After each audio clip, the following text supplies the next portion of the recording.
Okay, to preface this video, my theories are just that, theories. I don't have inside sources like some claim to have, and I'm not clairvoyant, but I do use a great bit of analysis in crafting my theories. I don't put myself out there unless I'm at least 70% sure of what I'm about to throw at you.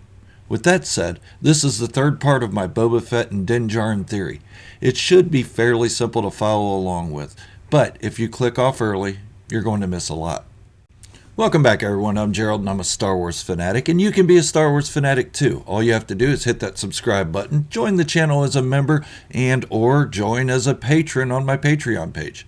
Pretty simple, really, and subscribing is absolutely free. I also encourage you to leave a comment. I do read all of them and try to respond to as many as I can. I also pick one comment to highlight at the end of this video or the next video, so stick around to see today's top comment. With all that said, let's move on with today's topic. In my last two videos, I explained how Boba Fett is seen as the mythosaur in the Armorer's Legend tale, or at least could be. If you haven't seen those videos, I'll link them in the description and at the end of this video. Today we'll be talking about Boba Fett's flashbacks, could be linked into his future. I know a lot of you are disappointed in how Boba Fett has been treated, how Din Djarin is shown as what we expected from Boba Fett. Well, therein lies the problem. Expectations. And I'm one of those as well that had expectations of it, and I had to get over that. Boba is on a different path now than he was years prior. Din Djarin is still on the hero's journey. He still has some growing to do. Okay, enough of that. Either you like the show or you don't like it. We can all still get along positively and respectfully. Let's take a look at Boba Fett's dream sequences. How do they begin?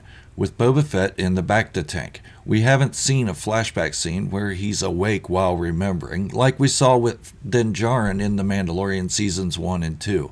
So, Boba Fett's in the Bacta, getting healed. Now, once in the dream state, how have most of them began?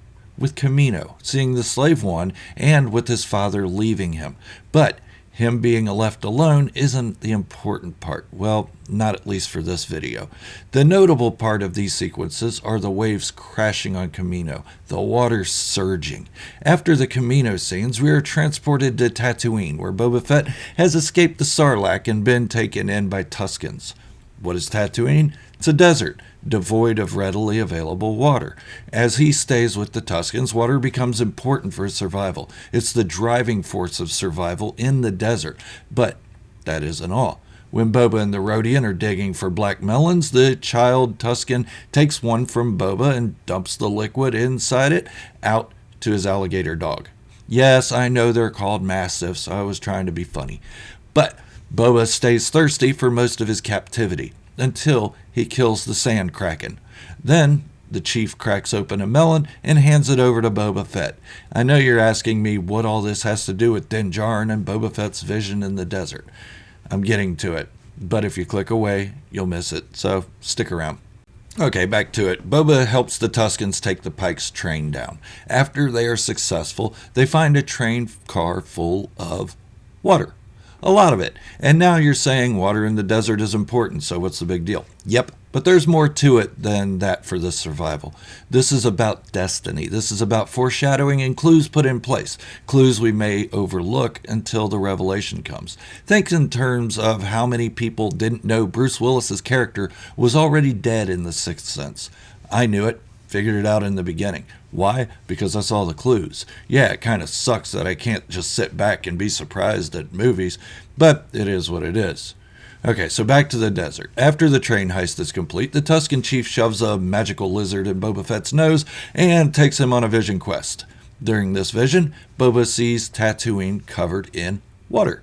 But I'll come back to the vision in a moment. Don't worry, it'll be quick. Water has played a very important role in the whole series. Even the Vespa scooter gang was stealing water from Milton, the watermonger. Why water? Why not parts for their scooters? Why not more parts for implants? Because water is a theme in the Book of Boba Fett. Let's move to episode 5. The episode on surface level looked like it was misplaced and should have been in The Mandalorian Season 3. But it wasn't misplaced at all. This episode was all about foreshadowing Boba Fett. Watch my other 2 videos and catch up on it. But one thing I didn't talk about in those videos was one important thing the Armorer told Din Djarin, who curiously hasn't been given a name yet. Winky face. I intentionally left the part about the living waters beneath Mandalore's surface. You're welcome. Again, water is healing. Wait, let's recap it all first. Alright, first, Boba Fett is healing in a bacta tank, bacta, a water-like substance, healing. He needs water in the desert for survival. The train contains a buttload of water. His vision, here we go, is about water covering the surface of what he sees as Tatooine. Water that could heal, just as there is water below the surface of Mandalore. Healing water. The tree provides another crucial raw material for survival, the wood used to make his gaffy stick, the gaffy stick that he trained how to use in melee combat with the Tusken Lady Warrior. Kind of like a darksaber, huh? But that's for another video. The vision was telling him how to become one with his heritage, heal from his psychological wounds, embrace who he is, and let go of his father leaving him on his own. The dreams of water and Camino, the vision of water covering Tatooine, the guidance that water can atone for Mandalorian sins. Who is having these visions? It isn't Din Djarin, there's a hint. It's Boba Fett. He is being guided to the waters of Mandalore. He just needs Din Djarin to show him the way. It's pretty convenient that Din Djarin was asked to help Boba Fett before he could get to Mandalore. He tells Fennec Shand that he will help, but first he is going to see his little green foundling. So verily I say unto you, this is part of my theory. Din will show up to help Boba in his war. They'll travel together to Mandalore. Boba Fett will finally and undisputedly be a Mandalorian. The Mandalorian and the Mandalore. I know this will make some people angry, not because Boba Fett isn't ready to be a leader, but because there is a lot of hate for this show and Boba Fett in general. As I've mentioned, I'm not going into these final episodes saying this is what's going to happen. I'm going into these final 2 episodes of the Book of Boba Fett saying this may be what happens. But I am open to other suggestions, and you can let me know in the comments what you think. To me, it's just too convenient that Boba Fett has had the water dreams and visions. Boba was trained in melee weaponry by the Tuskens, when Din Djarin is showing obvious signs of difficulty with the darksaber. Boba Fett is the first Mandalorian ever created. The Mythosaur skull matches the one on the armor's tool cabinet that Boba has on his shoulder, and Din Djarin has a ship suited for a royal guard. There are so many clues throughout this series that points to Boba Fett, but if and when I'm wrong, please come back and tell me I told you so. Not to be an ass on your part, but because you did tell me so. Let me know in the comments what you think, and at this time I'm going to highlight the comment from the last video. This comment comes from Knut the Nerd, and Knut has this to say: I would be more comfortable with Boba being a crime lord if he didn't show us his chain code in The Mandalorian Chapter 14, making Jango's Legends backstory basically canon. And Din kind of reminds me of a knight in shining armor. I love this comment. I've seen a couple that kind of go into what I've been saying about the darksaber almost being like Excalibur. Almost. And if you take into account the legend of King Arthur, the older legends, then we don't see Arthur as the knight in shining armor, as we see Din Djarin. No, the knight in shining armor was in fact Lancelot, Arthur's best friend who betrayed Arthur. Do I think Din Djarin will betray Boba Fett? No, of course not. He's a moral person, but they are building him up to be a knight in shining armor.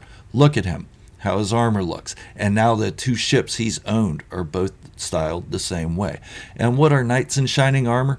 Champions for their king, champions for a damsel in distress, the ones who go into battle to preserve the throne until the throne has to get involved. So yes, thank you, Knut. And thank you all for your comments. This knight in shining armor thing was actually a video I was going to do at some point, but I want to wait until the end of the Book of Boba Fett concludes. So keep those comments coming. I really appreciate it. Even if you disagree with me, for the most part, you've all been really respectful, and I appreciate that. And that's what Star Wars fandom should be. Positivity with critique. Thank you all for watching. This is Gerald from Star Wars Fanatics, signing off until next time, wishing you all great health and happiness. Remember, this is the way, the only way.